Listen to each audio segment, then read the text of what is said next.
Lo primero, sumarme al agradecimiento expresado por Andrea en el sentido de celebrar la diversidad de voces, la riqueza de voces y, sobre todo, la importancia de la participación activa de la sociedad civil. No solamente en el caso de Honduras, pero en el caso de todos los países de la región, la sociedad civil es quien debe, en casos como los que tenemos, donde hay contextos a veces restrictivos en materia de derechos humanos, tiene que tener la pauta siempre y no levantar el dedo del renglón. Es lo que ustedes hacen y lo que les invitamos a seguir haciendo y, en nuestro caso, acompañando esos esfuerzos para que las agendas en términos de política pública que se requieran implementar, la legitimidad de cualquier agenda en materia de derechos humanos deriva del nivel y la firmeza de la participación de la sociedad civil. Así que, en primer lugar, celebrar ese trabajo, no solamente de estos 2 días, sino el trabajo que vienen realizando con ese esfuerzo, como decía ayer, a veces incluso en situaciones de riesgo extremo como las que enfrentan. Me parece sumamente valioso que hayan, además, no solamente adoptado la metodología recomendada en términos de establecer propuestas de recomendaciones al Estado, a la sociedad, sino que las han ampliado más allá de la metodología, a la sociedad civil, a la cooperación internacional, a los organismos internacionales, que tenemos que llevarnos estas recomendaciones. Son claves. Ustedes han establecido una hoja de ruta de trabajo en materia de derechos humanos en 4 ámbitos estratégicos para los próximos por lo menos 2 años. Es decir, nuestra obligación ahora desde la comunidad internacional y también desde la comunidad internacional y desde el Estado es cómo asumir todas estas propuestas y traducirlas en términos de acciones de política pública, de medidas de política pública, de marcos legislativos, y creemos que con este trabajo que han hecho realmente hay una hoja de ruta clave que nos comprometemos a dar seguimiento y a impulsar su puesta en marcha. No quiero referirme a la totalidad de aspectos que se han planteado. Muchísimas gracias a Gilda, Ana María, Amada y Mary. Precisamente, también quiero agradecer muy especialmente a todo el equipo de ProDerechos y de mi propia oficina, que están aquí, quienes llevan trabajando meses.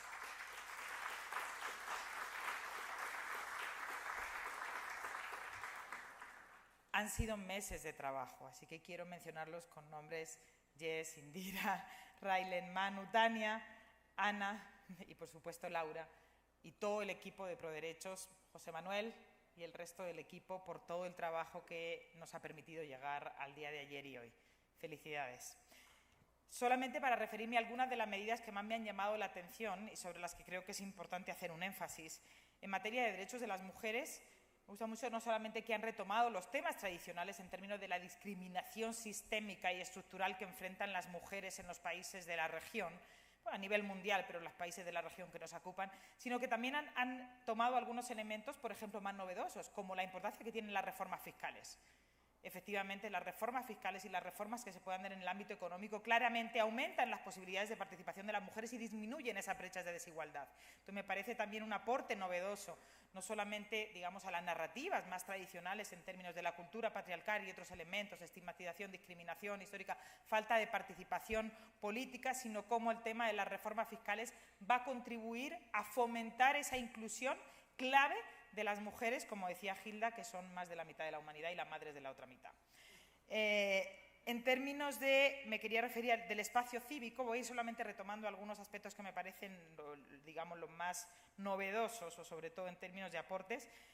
Clave, como dicen, apostarle a políticas de Estado y no de gobierno. Ese es uno de los grandes problemas que tenemos, bueno, en general también a nivel mundial, pero en la región centroamericana y en Honduras. La mayoría de acciones que hay que implementar en materia de derechos humanos no pueden obedecer solamente a un plan de 4 años, de 1 o de 2 años. Estamos hablando de políticas de Estado que tienen medidas a corto, mediano y largo plazo y deben asumirse como tal, como pactos y políticas de Estado. Creo que eso es clave, porque corresponde precisamente abordarlo desde esa visión mucho más integral. Estamos apostándole a procesos, no a actividades. En materia de derechos humanos, las actividades solamente tienen sentido en la medida que construyen como parte de procesos que tengan un impacto y transformen la realidad de las personas, sobre todo en situación de vulnerabilidad. Me ha gustado mucho temas, y celebro esa valentía de las expositoras en el sentido de diciéndonos a la comunidad internacional, no solamente se lo decían a la cooperación, creo que eso también es aplicable a la oficina y en general a los organismos internacionales, no imponer agendas. De eso se trata. Tenemos una obligación de acompañar, no de sustituir y no de imponer. Creo que es clave.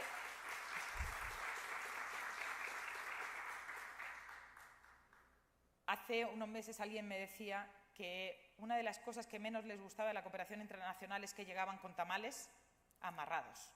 Me encanta esa expresión de los tamales amarrados.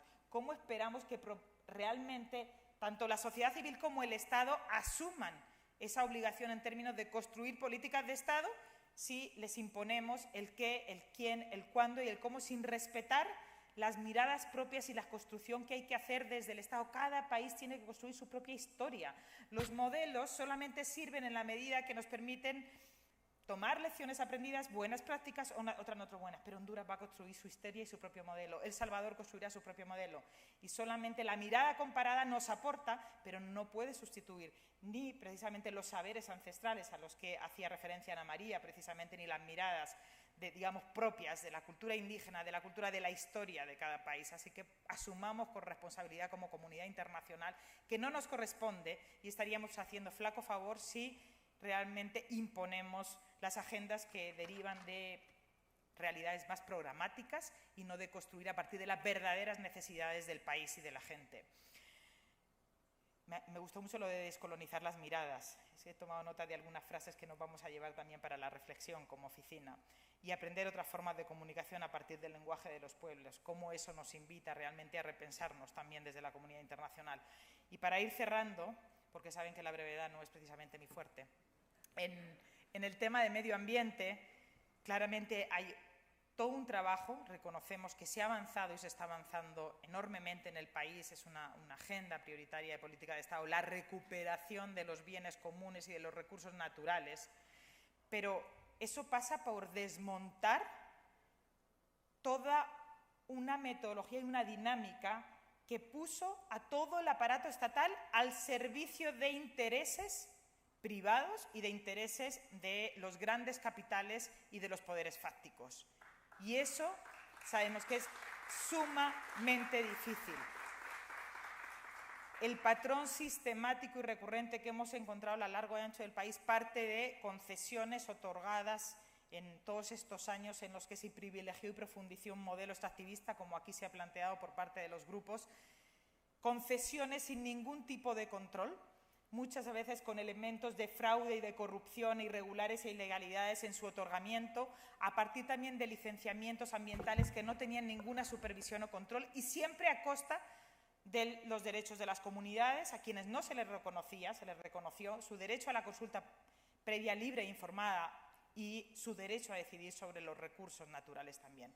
Entonces, ¿cómo construir? Y en esto se está apostando y es clave tener pasos firmes y contundentes a modelos de desarrollo que nos llenamos la boca diciendo equitativos y sostenibles, pero después no sabemos cómo se hace en la práctica. Equitativos y sostenibles parte de reconocer la voz cualificada de las comunidades sobre los proyectos que les pueden afectar, para empezar. Y que todas esas acciones no se traduzcan en mayores niveles de criminalización y de ataques contra quienes defienden efectivamente los bienes que corresponden digamos, precisamente a las personas, a las comunidades y al país. Y que cualquier, por supuesto, que Honduras, que El Salvador, que Guatemala, que todos los países, que Nicaragua, necesitan inversión. Lo hemos dicho. Los proyectos de desarrollo, bienvenidos, son necesarios, construyen. Pero ese desarrollo de esos proyectos no pueden ser a costa de los derechos humanos, a costa del sacrificio y la falta de reconocimiento de los derechos de las comunidades, sino que solamente se puede construir desarrollo en términos, en el sentido que las ganancias y los beneficios que se generen permitan aportar a la igualdad y a la garantía de derechos y a la superación de la pobreza en el país. Revisión y reformas de leyes ambientales, lo tenemos en el radar, lo estamos priorizando como oficina, la reforma de la Ley General de Ambiente, la Ley de Minería y otros paquetes que lamentablemente se han traducido en esa criminalización de la gente, de las personas. La adhesión al Acuerdo de Escazú. Aprovechamos que está aquí la ministra y no puedo dejar de decirlo, porque lo hemos reiterado desde hace mucho tiempo.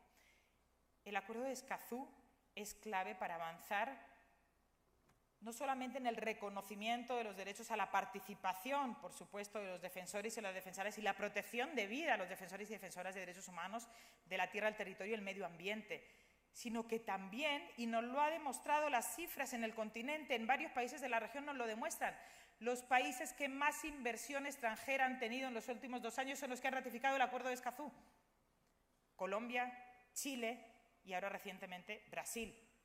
justamente son esos países que más inversión reciben los que han podido, los que han ratificado el Acuerdo de Escazú. Entonces, apostemos precisamente a poder recibir inversión extranjera, pero bajo criterios de responsabilidad, los criterios que se exigirían en cualquier parte del mundo, porque es una cuestión de dignidad de país y de dignidad de pueblo. Y, finalmente, ya ahí cierro el tema de la seguridad, que no lo hemos podido revisar completamente, pero la ley de víctimas, por supuesto, es una prioridad, es una deuda histórica. Honduras es de los pocos países de la región que no ha tenido realmente un proceso de justicia transicional en términos de garantía de derechos a la verdad, a la justicia, a la memoria y las garantías de no repetición en la región centroamericana.